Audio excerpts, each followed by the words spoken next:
तापी जिले के सोनगढ़ शहर में आषाढ़ी बीज के अवसर पर पहली बार भगवान जगन्नाथ जी की भव्य रथ यात्रा निकाली गई। हिंदू उत्सव समिति एवं विश्व हिंदू परिषद के संयुक्त तत्वाधान में आयोजित रथ यात्रा का शुभारंभ राज्य मंत्री जयराम भाई गामित ने पूजा अर्चना और आरती के साथ किया। सुसज्जित रथ देवजीपुरा स्थित रामजी मंदिर में से विभिन्न मार्गों से होते हुए नवागाम के राधाकृष्ण मंदिर पहुंचा। यात्रा के दौरान हजारों श्रद्धालुओं ने दर्शन कर पुष्प वर्षा के भजन कीर्तन और जयघोष से पूरा शहर भक्तिमय हो गया। आयोजन में जनप्रतिनिधियों, सामाजिक संगठनों और बड़ी संख्या में महिलाओं, युवाओं तथा बुजुर्गों ने भाग लिया। रथ यात्रा ने शांतिपूर्ण संचालन के लिए तापी पुलिस ने पूरे मार्ग पर व्यापक सुरक्षा व्यवस्था की थी। आज रोज सोनगढ़ नगर में प्रथम वखत भगवान जगन्नाथ की रथ यात्रा बापा सीताराम मंदिर देवजीपुरा खातेथी निकळवा जई रही है।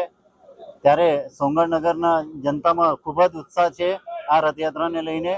आ रथयात्रा सोनगढ़ना मुख्य मार्ग थईने शिवाजी चौक थईने राधाकृष्ण मंदिर नवागाम में पूर्ण थवानी है।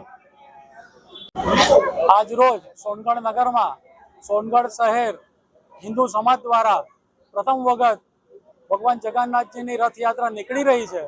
सोनगढ़ नगरना पूरा युवाओं में तथा भाईओ बहनों में खूब ज उत्साह जोवा मळी रह्यो छे।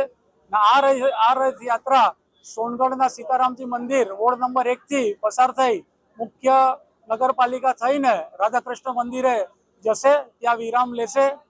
आज रोज प्रथम वखत ज्यारे भगवान जगन्नाथजी की रथ यात्रा निकली रही है त्यारे नगरना सौ नागरिकों ने खूब खूब शुभेच्छाओं तथा भगवान जगन्नाथ जी की कृपा सौ पर बनी रहे, आशीर्वाद बनी रहे एवी शुभेच्छाओं।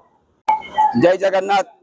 सोनगढ़ अंदर पहली वखत जगन्नाथ यात्रा निकली रही है ते माटे हूँ सोनगढ़ नगरजनों ने अपील पण करवा मांगु छुं अहींथी कि जेम जेम नगर ने अंदर जगन्नाथ यात्रा जशे तेम तेम भावी भक्तो दर्शन करवा माटे आवे ने आज रीतना हर हमेश सोनगढ़ नी अंदर आ जगन्नाथ यात्रा निकली रही एवं अमे आप सबने अपील करीए छीए।